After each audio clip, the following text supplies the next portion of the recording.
Hello, hello, hello les potos, c'est Coach Pao. On se retrouve pour le chapitre 303 de Blue Lock, un chapitre qui lance l'arc Coupe du Monde U20. Dans la review précédente sur le chapitre 302, tu as vu un Nagi en mode Martine à l'école, mais blague à part, les auteurs ont montré à petit le choc post-traumatique pour Nagi après son départ fracassant du Blue Lock. Pensant qu'il aurait pu gérer l'après Blue Lock, Nagi n'est plus le même, celui qu'il a été en début d'aventure. Raison pour laquelle on a eu plein de clins d'œil niveau planche, voire parfois du copier-coller par rapport à des scènes du film épisode Nagi. Tout ça pour arriver au point culminant du chapitre selon moi, où Nagi reçoit un électrochoc en voyant la gigantesque affiche avec Rin, Isagi et Shido présentant le Blue Lock Japan pour le mondial U20. D'ailleurs, je te l'ai dit, j'ai tiqué sur Blue Lock Japan, indice que tout va encore se passer au centre ou probablement sous les caméras de la Blue Lock TV. Parce que pourquoi alors, si tu fais une campagne promotionnelle pour la Team Japon, au mondial, t'as besoin de rajouter Blue Lock? Pourquoi pas juste dire Japan U20? Donne ton avis dans les coms. Et c'est à ce moment-là que Nagi mentalement s'écroule et réalise enfin ce qu'il se passe. Il est triste de ne pas pouvoir être avec les autres. Le Blue Lock lui manque et tout ce qu'il aimait avant n'a plus ou pas d'intérêt pour lui. Nagi est accro comme les autres au foot égoïste. Mais voilà, c'est trop tard et en dernière page, on a droit à un Nagi qui montre enfin des émotions. Il pleure, la planche ici faisant référence à Isagi lors de ses pleurs en début de manga tome 1. D'autant plus qu'on a appris la même semaine, consacrée au chapitre sur Nagi à l'école, que le spin-off allait s'arrêter au prochain tome, le 8, en août 2025. Il reste donc 3 chapitres à découvrir pour les fans du spin-off. Alors, on peut se poser la question pourquoi cet arrêt si brutal et maintenant. On n'aura pas Nagi en NL avec le Manshine, donc les pros Nishioka, le Messi Daomori, vous ne le verrez pas. Je pense même que le spin-off pourrait s'arrêter sur le but de Nagi, point levé contre les U20. D'autres fans sur le Discord de ma chaîne m'ont fait remarquer que le spin-off pourrait finir sur la dernière séquence du film avec Reo, lui donnant des gants avant de rentrer sur le terrain contre les U20. Est-ce pour des raisons économiques, baisse de vente, la Kodansha arrête de le publier? C'est possible. Est-ce qu'on aura un épisode différent? Je pense à épisode Rin avec son frère Sae et Kaiser au Real. Pourquoi je dis ça? L'éditeur de Kaneshiro, Meguro Tsushiya, a déclaré en interview que personnellement un épisode sur Kaiser ou Karasu serait top. Je valide Kaiser, pas Karasu. Donc on en est là avec Nagi qui, dans un parallèle total avec Isagi, lui sombre quand Isagi prend la lumière en sachant quoi faire et comment. Nagi est complètement paumé, raison pour laquelle Kaneshiro parle de lui comme du second vrai protagoniste dans Blue Lock. Mais alors, si on nous fait cette comparaison Isagi-Nagi, l'un qui réussit, l'autre qui échoue, on aura alors de plus en plus de pages ou de chapitres comme dans le spin-off quand on voyait du Nagi et du Reo faisant leur match de leur côté. Pour Nagi, dans ce cas, la chute ne fait que commencer et tous les signaux sont là. Il vit seul, où sont ses parents pour le réconforter, il a un comportement qui pourrait vriller à n'importe quel moment, dépression, car clairement je mets au défi quiconque qui pourra me dire que la dernière page c'est pas un début de dépression grave, et tu vas me dire que je vais trop loin, bah non les potos, qui aurait cru voir Nagi éliminé, qui aurait cru voir un cas de suicide dans Blue Lock avec My Moon? Donc, Snuffy a beaucoup de similitudes avec Reo, polyvalence, métavision, envie de gagner des trophées et 2 personnes extrêmement sensibles. Souviens-toi des pleurs de Snuffy en prenant dans ses bras son pote Mike. Kaneshiro est un auteur sadique et même si Nagi revient, je me dis qu'on pourrait voir le début d'un drame quand pour Isagi au même moment ça pourrait être un bonheur de soulever la coupe. Moi je pense plus à l'histoire de Nagi dilué dans Blue Lock pour faire ce contraste avec Isagi. Tu penses à une happy end pour Nagi, son retour avec le succès, ou plutôt une chute pour lui avec une fin tragique similaire à Mike Moon? Donne ton avis dans les coms. En première page, on retrouve Buratsuta, celui qui est sur la cover du tome 34, voire mon short là-dessus. On découvre que la Blue Lock TV a encore explosé son nombre d'abonnés. On était à 100 millions avant Bastard Paris. On passe dorénavant à 150 millions. Mais si les gens se sont abonnés en masse, ils voudront voir la suite, pas vrai? Pourquoi donc nous montrer ça sinon? Le mondial en exclut sur la Blue Lock TV? Donne ton avis dans les coms. Le nom Blue Lock Japan semble confirmer que c'est le nom officiel de la Team Japon. Tu peux voir cette info en haut sur la gauche. Sur les réseaux sociaux, Isagi et Kaiser sont en trend, mais Isagi est large devant, proche du double avec plus de 30 000 posts. On te dit que Buratsuta est en kiff vu que les sous-sous tombent dans la popoche de l'Union de football, ou plutôt Buratsuta, dont sa cover explique bien son ego, celui du foot business. La page qui suit, c'est une glissade dans son bureau comme s'il célébrait un but, marqueur fort de son ego foot business, en criant 78 milliards. La somme de 78 milliards de yens comme profit autour de la Blue Lock TV et la NL, environ 480 millions d'euros. Soit un gain de 48 millions d'euros par match joué. Il y en avait 10. Un sacré jackpot pour des jeunes U20.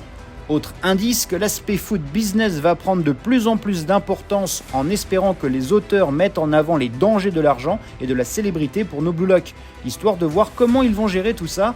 Enfin bref, Buratsuta est refait, l'oseille coule à flot. La suite, Ego arrive et demande pourquoi il est convoqué par Buratsuta, et il est pressé donc faut qu'il aille droit au but. Buratsuta fait des courbettes dignes de Jacouille, Buratsukouille, la fripouille, en fait des tonnes envers Ego, car grâce à lui et le Blue Lock, le business est florissant. Mais le président de football japonais semble avoir une requête, il demande pourquoi il a dégagé Nagi. Un perso populaire qui ramenait des fans et donc des sous. Comme il le dit, Nagi est une cash machine, en plus il évoque pas son côté technique foot, mais simplement l'aspect économique. Comme je te l'ai expliqué en parlant de la cover, le fait de voir Nagi en pièces, c'est l'idée que Buratsuta vampirise les joueurs pour les presser jusqu'à ce qu'ils rapportent plus de thunes. Pour le boss du foot japonais, il ne voit que le côté business, il s'en fout du projet sportif. Ainsi, Buratsuta ici représente les fans de Nagi dans la réalité, ceux qui sont déçus de son départ du manga, et Ego qui lui est dur mais juste, c'est la règle. Il a fini 24ème, pas de passe droit, il est out, peu importe s'il ramène du fric. Ego se moque de Buratsuta en le traitant de cupide tanuki rageux. Un tanuki, c'est un raton laveur japonais. Ego ne va pas changer de cap, il va faire gagner la Coupe du Monde au Japon. Il se considère comme le dieu du projet Blue Lock. Moi je dirais plutôt le diable. Dieu en son royaume, vu que Lucifer lui-même s'est pris pour Dieu et en a subi les conséquences. Et si tu me suis depuis longtemps, tu sais que j'ai établi le lien entre Blue Lock et les enfers. Henry se met à parler en expliquant ce qui les a motivés à faire Blue Lock. On a donc sur cette page la confirmation de ma théorie du chapitre 301, l'après-balade en bus, où on a une conférence de presse pour annoncer le mondial devant un parterre de journalistes. A noter 4 Blue Lock derrière Henry, Aiku ex-U20 et ex-capitaine avec Sendo, à la gauche de Isagi, qui est à côté de Rin, évidemment. Aiku, Sendo sont les anciens visages connus des U20. Souviens-toi dans la saison 2 de l'anime épisode 6, où Aiku, Sendo et Sae étaient les stars des produits dérivés. Et avoir Isagi et Rin, c'est logique, ce sont les deux meilleurs du Japon. Henry rappelle les différentes phases du Blue Lock. La première fut de trouver 35 joueurs sur 300, la phase 2 avec la NL de trouver 23 joueurs et avec la phase 3, la Coupe du Monde U20, qui sera organisée au Japon comme par hasard, mais la dinguerie avec un nombre de nations jamais vu avant. 64, oui, 64 pays à la Coupe du Monde U20. Les auteurs ici te donnent vraiment l'impression que c'est l'arc final du manga ou quoi ? 64 pays. On a une première double page qui pour moi est très inquiétante pour la suite. On sait que Kaiser va y participer avec l'Allemagne, mais Loki est pour moi une surprise. Je pensais pas que le maître attaquant qui veut fumer Noah se décide de jouer avec des U20. Je trouve que c'est incohérent car un vrai égoïste et génie comme Loki, à aucun moment il se dit je vais jouer avec les gamins, moi je tape le top mondial, tu me parles pas d'âge. Mais bon, fallait bien raccorder la NL et le clash avec Isagi au chapitre 284. Donc ok, on aura Charles aussi, et tu as le droit de le dire que Loki participe pour défoncer les Blue Lock et Isagi, mais aussi pour entraîner Charles à être son passeur attitré.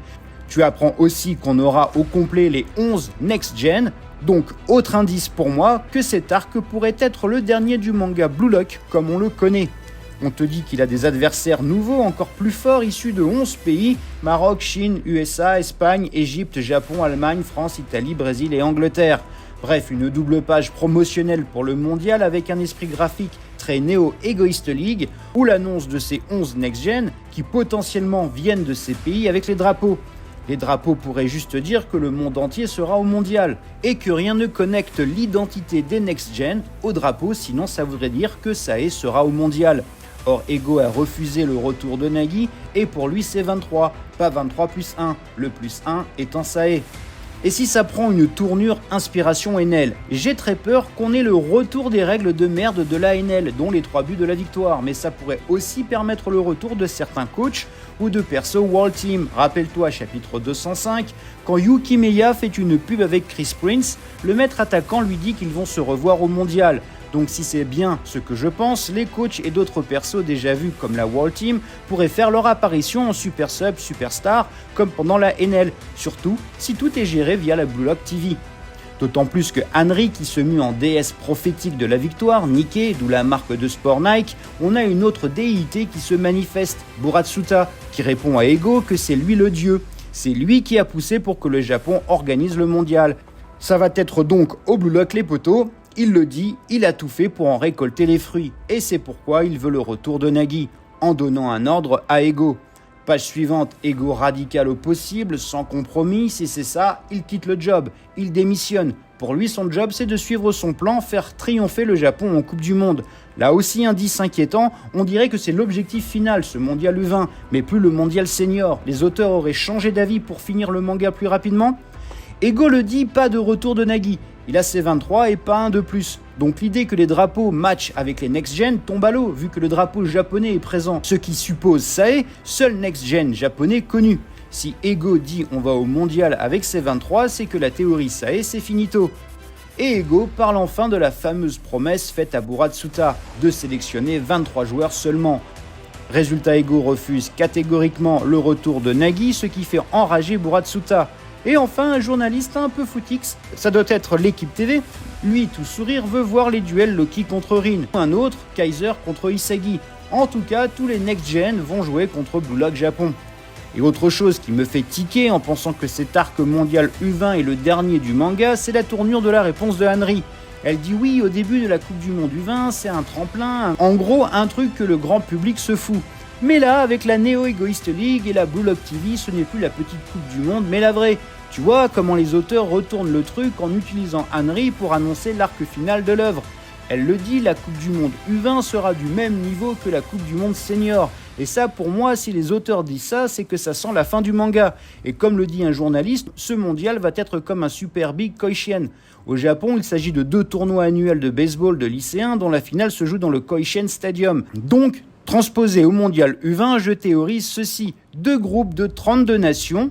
Donc ça fait bien les 64 nations du départ, donc 2 groupes, 2 conférences si tu préfères, faisant chacun de leur côté un tournoi, et le vainqueur de chaque tournoi s'affrontera dans une finale, dans un stade, et je te laisse deviner lequel, celui du Blue Lock. Du coup, on aura une finale côté Japon pour sa partie, ça sera l'Allemagne de Kaiser, et la vraie grosse finale qui aura vu la France triompher, celle de Loki et pourquoi pas avec Noah, vu que les auteurs font all-in avec cet arc, pour une finale Japon-France pour le trophée. Voilà, le seul indice qui pourrait donner la structure de l'organisation à 64 pays, une sorte de 2 conférences à 32. Le premier de chaque conférence fera la finale. Donc le tournoi débuterait comme un 32e de finale avec un système à élimination directe. Pas de poule, plus simple à gérer que de faire des poules, car il faut de l'attention pour le Japon, pour faire vendre. Henry continue de vendre aux journalistes et nous les fans que la Coupe du Monde U20 sera bien la grosse Coupe du Monde, car les temps changent. Ok boomer, finito le mondial que tu connais, t'as capté, le Blue Lock, la Blue Lock TV et la NL ont fait péter le game, et c'est ainsi que les auteurs annoncent via Henry la fin du manga. Retour avec le clash Buratsuta Ego, qui lui dit « Ok, mais si tu perds, tu es viré ». Et là, Ego confirme mes craintes, vu qu'il dit que son but c'est de gagner le mondial U20, ce qui fera du Japon le centre du football mondial. Le tout dans une page où Ego et Buratsuta enflamment leur ego. Le président est tout content pour le foot business et Ego affirme son ego, ou plutôt montre sa soif, comme il aime le dire à ses diamants bruts. Et sa soif, c'est de faire que le Japon soit le centre du football mondial. Et enfin, sur cette page, le futur capitaine U20 prend le micro. Il s'agit de Isagi, évidemment. Donc pour moi, plus de doute, c'est lui qui aura le brassard. Et comme pour son interview d'après-match U20, où il a dit qu'il va ramener la coupe à la maison, ici, il balance qu'ils vont gagner avec une confiance incroyable, tel le leader naturel qu'il est. Et sur cette ultime double page, référence donc à son interview contre les U20, il annonce que lui, à la 3e personne, donc déjà le Yoichi commence à avoir le melon pour parler à la 3e personne, qu'il va faire de la Coupe du Monde U20 l'endroit le plus chaud du monde du foot. Clairement, Isagi est l'égérie du mondial U20 façon Blue Lock. Surtout que Henry, toute joyeuse, s'exclame et dit aux journalistes de rien rater niveau event. Et oui, faut faire la promo pour vendre des abonnements à la Blue Lock TV, pour le Tanuki rageux. Un chapitre donc plein de révélations plus inquiétantes pour moi que hypantes. Alors si je suis pessimiste, s'il te plaît, dis-moi dans les coms des trucs positifs pour me hyper. Et en dernière page, de nouveau, on te montre Nagi seul dans un centre d'arcade en jouant tout seul.